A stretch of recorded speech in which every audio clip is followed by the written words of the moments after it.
L'esclavage contemporain. Nous pensons tous vivre dans une société dont le fonctionnement s'appuie sur la loi fondamentale des droits de l'homme. Nous en sommes certains. Personne ne vient contredire cette certitude. Les faits, cependant, démontrent le contraire. Jamais dans le monde occidental, une telle désinformation ne s'est exercée avec une si grande vigueur.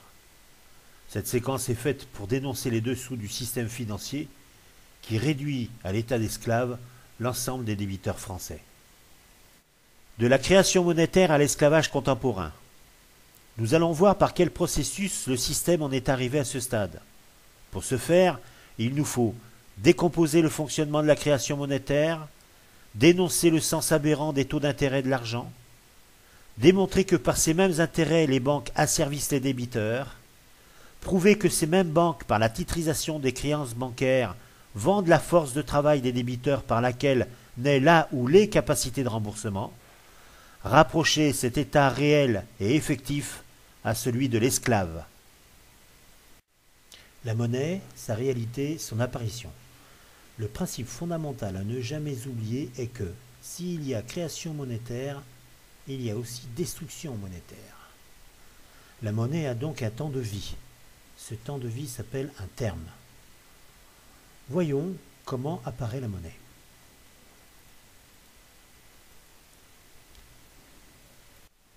Quels sont les acteurs de la création monétaire? Eh bien, dans la colonne de gauche, vous avez le système européen de banque centrale, constitué de la Banque centrale européenne, la BCE, et les banques centrales nationales. Ce sont des banques dites de premier rang. Vous avez le Trésor public, puis les banques commerciales, les banques de second rang. En quelle occasion ces acteurs-là émettent la monnaie? Eh bien, avec l'émission des billets de banque en euros pour la Banque centrale européenne et les banques centrales nationales, avec des avances faites au Trésor public et l'achat de devises. Le Trésor public frappe les pièces de monnaie et puis jusqu'à 2005, il avait la possibilité de faire de la création monétaire scripturale en créditant les comptes des titulaires de CCP. Puis avec l'émission des bons du Trésor. Les banques commerciales, quant à elles, participent très massivement à la création monétaire avec l'octroi de crédit. C'est le principal poste de la création monétaire. Avec aussi les achats de devises, les achats de bons du Trésor et les achats de titres de créance à leurs clients, ce qu'on appelle les traites. Nous allons décomposer le processus qui préside à la création monétaire, qui nous intéresse, c'est le crédit, et voir comment le premier signe de dysfonctionnement se met en place. Schéma du processus. C'est un schéma pyramidal.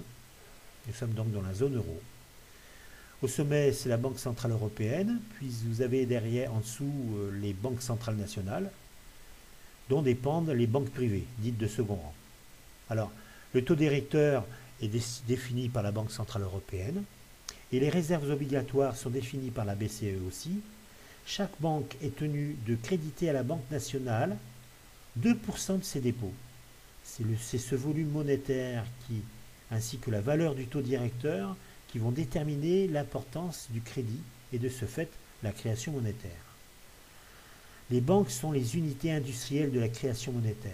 C'est par le crédit qu'elles créent la monnaie et qu'elles la détruisent. Mais cette matrice qui génère la monnaie a besoin d'un autre acteur pour que s'opère la création monétaire. Le contractant potentiel d'un crédit, le futur endetté ou le futur débiteur. C'est la même chose. Alors, rentrons dans le détail. Pour que la monnaie apparaisse, que faut-il? Eh bien, sur la partie gauche, il faut une banque avec une capacité de répondre à la demande, c'est-à-dire un pouvoir régalien. Et sur la partie droite, vous avez donc un besoin de financement d'une personne physique ou morale avec une capacité de remboursement. Dès lors que l'enquête et puis le travail préalable au crédit est fait et que le crédit est signé, apparaît donc à l'actif d'une banque une créance et au passif du demandeur une dette. Bien sûr, cette diapo, vous avez la chronologie. Avant la signature, Sur la gauche et au niveau de la banque, vous avez une réponse possible, alors qu'en face, vous avez une demande formelle. Hein, c'est la demande du futur débiteur. Et puis une fois que le crédit est accordé, eh bien là, vous avez une demande authentique de remboursement au niveau de la banque. C'est une créance, hein, là. Et sur la droite, vous avez ici une réponse obligatoire, c'est le remboursement de la dette. Les conséquences de la création monétaire. Premièrement, la réalisation de l'échange et l'achat du bien. Deuxièmement, l'injection de la masse monétaire relative à l'achat du bien dans le circuit économique. Troisièmement, cette masse monétaire dans le circuit permet des échanges de moindre importance de compte à compte, par des chèques, des cartes bancaires ou du cash. Et en 4, c'est l'apparition de l'intérêt de l'argent. Sur cette diapo, la réalisation de la richesse, élément du produit intérieur brut, c'est la formation brute de capital fixe. Cela correspond à la réalisation de l'échange et à l'achat du bien. En 3, en face, vous avez le signe reconnu par tous, c'est le mutualisme majeur. On peut aussi le dire que c'est l'expression de la confiance. Et en 4, aberration logique, premier dysfonctionnement du système. Cinquième remarque, le remboursement de la dette par la mensualité ou par l'annuité est égal à la baisse du capital relatif au crédit initial correspondant à la part de la mensualité, plus le paiement des intérêts. Alors reprenons les mêmes éléments et dans le même ordre. Le remboursement de la dette, c'est l'extinction progressive de la dette par la banque et par le débiteur qui verse l'argent et qui diminue donc la créance. Baisse du capital relatif au crédit initial, c'est la destruction de la monnaie par la banque correspondant à la part du capital remboursé. Et le paiement des intérêts, c'est cette masse monétaire qui devient la propriété de la banque. La somme correspondant à l'intérêt du crédit est constituée de monnaie issue elle-même d'une dette contractée par un tiers. Cette captivité obère le processus de création et de destruction monétaire. Les banques s'approprient une part des dettes d'autrui, contraignant un certain nombre d'endettés et de débiteurs à ne pas pouvoir répondre à leur engagement. La dette globale ne peut pas s'éteindre. Cette appropriation illégitime a deux prolongements tout aussi négatifs.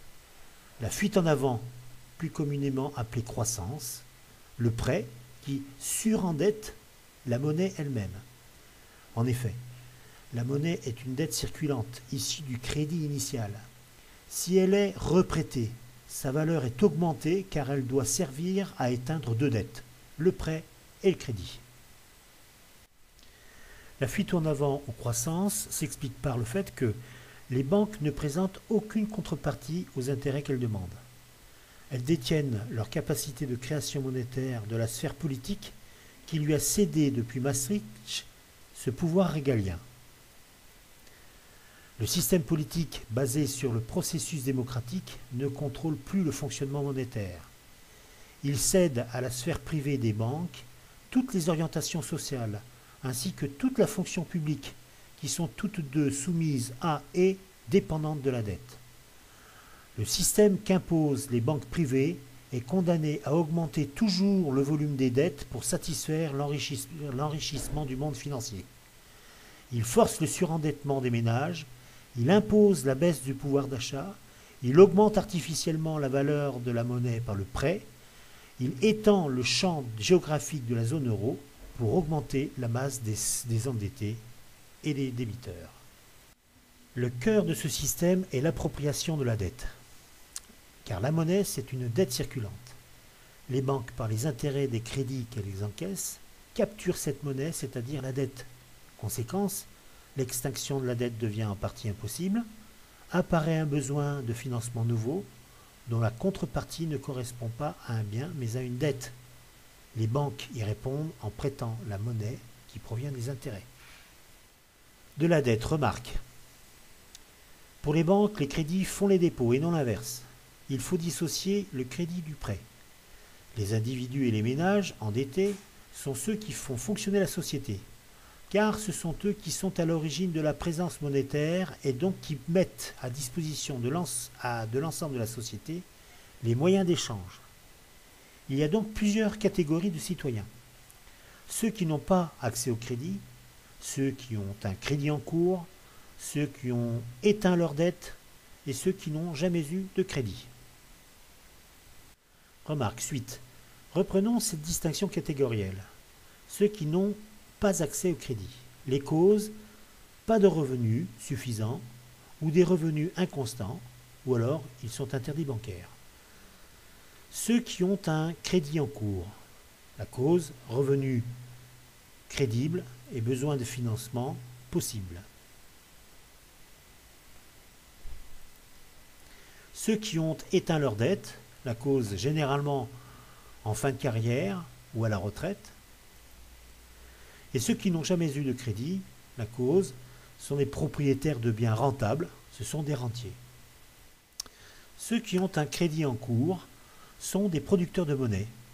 Ils délivrent aux trois autres catégories, par leur responsabilité engagée auprès des banques, les moyens de leurs échanges.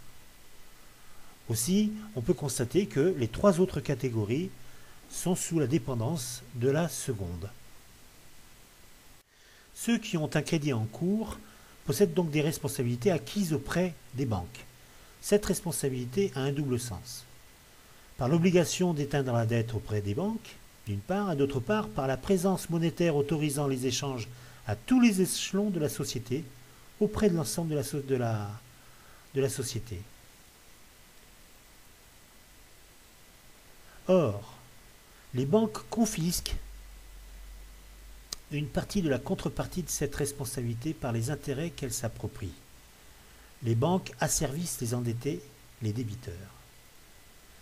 La société, elle, culpabilise les endettés, les débiteurs, alors qu'ils sont à l'origine de la création monétaire et produisent les moyens d'échange. La société, par sa justice, ses médias et son personnel politique, institutionnalise cet asservissement. Enfin, les individus et les ménages, par les responsabilités qu'ils ont auprès des banques, sont les entités économiques qui sont les véritables moteurs du fonctionnement économique. Les investissements des entreprises ne pourraient être réalisés si les individus et les ménages n'avaient pas contracté de crédit. On le voit, les banques maîtrisent l'ensemble des débiteurs par l'asservissement. Mais elles ne s'arrêtent pas là. Par une loi de 1988, elles réduisent tous les débiteurs en esclavage. C'est ce que l'on va démontrer juridiquement. Mais dans un premier temps, nous allons d'abord aborder la titrisation des créances bancaires. La titrisation des créances bancaires, qu'est-ce que c'est? Rappelons-nous, à l'actif de la banque, une créance. Et au passif du demandeur, une dette. Ça, c'est quand apparaît le crédit. Donc, on va faire le bilan. On fait le bilan de la banque. À l'actif, une créance. Au passif, des dépôts, des comptes clients, plus des fonds propres. Le bilan du particulier ou du ménage. À l'actif, le compte 213 ou 211, ce sont des terrains et les constructions. Ce sont des valeurs immobilières. Et au passif, une dette. Focalisons-nous sur la créance bancaire. Elle est à l'actif du bilan des banques. Elle représente la somme résiduelle de ce que doit le débiteur. Elle est la trace comptable de la création monétaire au bilan de la Banque de France. Elle n'existe que par les contraintes liées à l'acceptation du crédit, à savoir un certificat médical ad hoc du débiteur et un contrat à durée indéterminée, et accessoirement, selon la nature du crédit, une hypothèque, un co-emprunteur ou une caution. La créance bancaire est donc la représentation exacte du débiteur, dont la responsabilité s'appuie sur sa santé, avec le certificat médical ad hoc, et sa capacité de travail garantie dans le temps, un contrat à durée indéterminée. La créance bancaire est la traduction monétaire qui sera augmentée des intérêts, représentant le fruit futur du travail du débiteur. Concernant ces créances bancaires, la loi du 23 décembre 1988 autorise les banques à vendre leurs créances afin qu'elles puissent respecter le ratio de Cook, dit ratio de solvabilité. Qu'est-ce que ce ratio de Cook? Le ratio de Cook est né du comité de Bâle I. En 1988, les gouverneurs des banques centrales du G10 se réunissent pour éditer des recommandations. L'encours des crédits accordés par les banques de second rang doivent dépendre directement du volume des fonds propres des banques. Le ratio de Cook, dit de solvabilité, est donc de 8%. Pour 100 d'encours de crédit, la banque doit posséder 8 de fonds propres. La solvabilité doit s'exercer pour faire face au retrait des déposants et pour se substituer aux débiteurs défaillants. Si nous voulons comprendre le phénomène caché qui est à l'origine de toutes les crises économiques de notre société, il nous faut aborder le domaine particulier de la comptabilité. Nous passerons rapidement par celle des entreprises pour nous arrêter à celle des banques. Reprenons le schéma d'un bilan d'une entreprise et passons d'abord au passif. Au passif figurent les sources de financement, les capitaux et les dettes à plus ou moins long terme. À l'actif figure tout ce que l'entreprise a réalisé grâce au financement apporté, tout ce qu'elle possède, les immobilisations corporelles, les immeubles, et incorporelles, participations dans d'autres sociétés, les stocks et les créances. Détermination des fonds propres et solvabilité.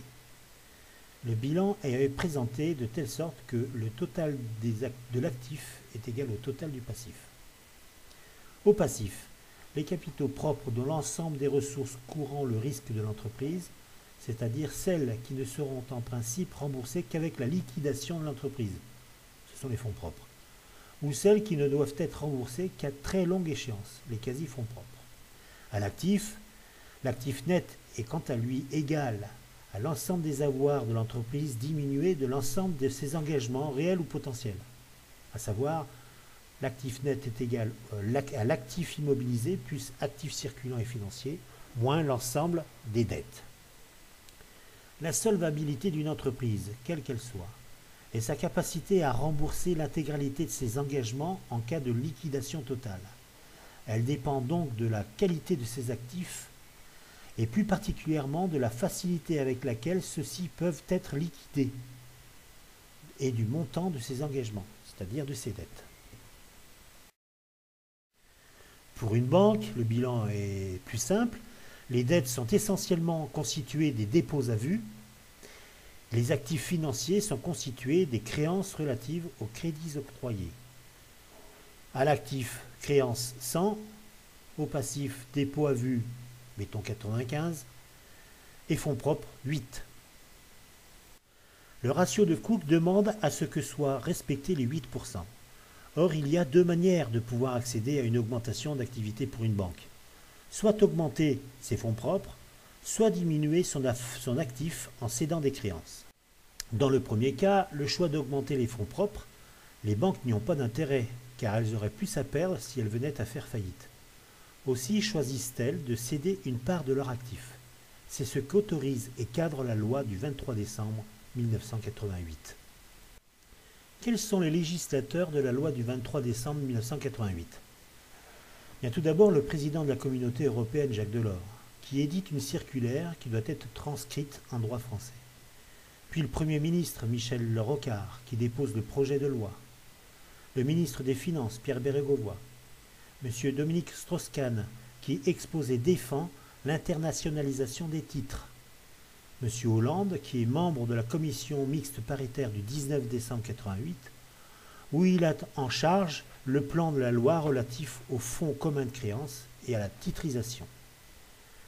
In fine, seul le groupe communiste votera contre. La titrisation des créances bancaires. Depuis cette loi, les banques ont désormais la possibilité de vendre les créances qu'elles possèdent à leur actif. Pour ce faire, en vulgarisant le processus, elles font un pack de créances de même nature et les mettent à disposition d'un fonds commun de créances qui sera chargé, sous le contrôle d'une société de gestion, d'exécuter les transactions. Quels sont les effets immédiats de cette opération de vente de créances ? Diminution de l'actif de la banque. Pendant que les fonds propres restent identiques en valeur, la banque va pouvoir assurer sa croissance en distribuant des crédits supplémentaires. La vente d'une créance bancaire est une destruction monétaire. La disparition de la créance n'est pas l'extinction de la dette. Cette dernière change de main. Le crédit se transforme en prêt. C'est ce qu'on appelle le refinancement ou la désintermédiation. Il y a création d'une pénurie monétaire en même temps que la monnaie, dette circulante, se surendette ou se surdette, c'est un néologisme. Une masse de dette circulante vient acheter une créance bancaire. Récapitulons. Une créance bancaire entraîne l'apparition d'intérêts.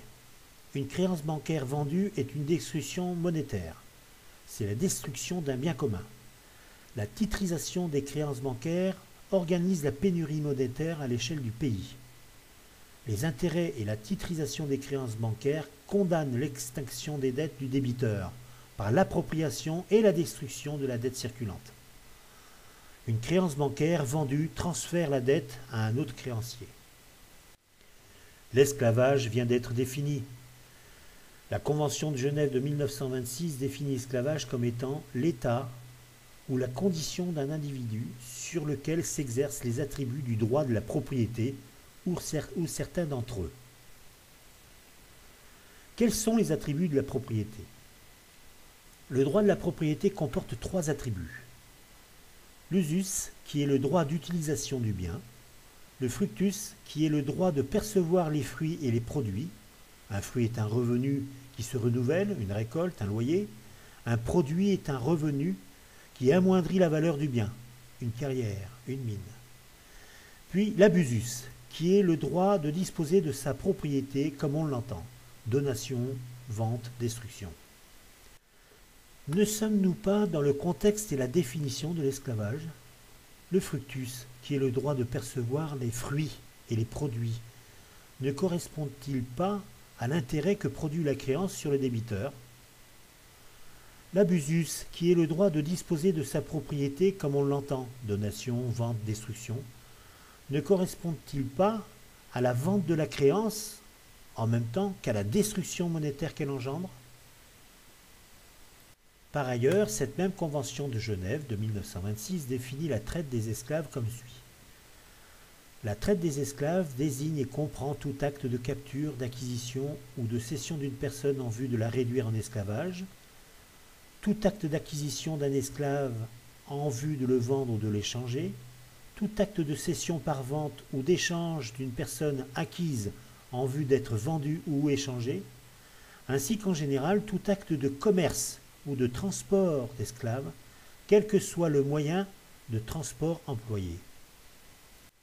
La loi du 23 décembre 1988 autorise et organise la vente des créances bancaires. C'est la traite des débiteurs, la traite des endettés. Le commerce des créances qu'exécutent les banques sur les débiteurs est réel. Le transport, lui, est tout aussi réel, car la créance est numérique. Elle correspond au débiteur, à son état civil et à sa qualité de justiciable. Sous cette forme numérique, la créance traverse les océans instantanément. La traite des débiteurs est une réalité, ainsi que l'esclavage qui s'ensuit. Sans que nous nous en apercevions, dans une omerta des plus complètes, en catimini, qui s'intéresse en effet à l'activité de l'Assemblée nationale la veille de Noël, ce 23 décembre 1988. Qui lit le journal officiel le 31 décembre 1988, où est promulguée cette loi? Qui s'attache à remarquer le décret d'application modifié le 27 mars 1993, le dernier jour du gouvernement bérégovois? En catimini s'est installé l'esclavage dans notre pays, dans le pays des droits de l'homme. C'est le fruit de la désinformation, de la corruption aussi. Mais c'est aussi le fruit de la trahison de ces personnages qui ont légiféré ce 23 décembre 1988 en modernisant le code noir, propulsant ainsi notre société dans un statut d'un autre âge. Nous voyions bien que c'est distillé une stratégie pour qu'une petite partie de l'humanité profite du travail de la majorité. C'est aussi cela le but de l'esclavage.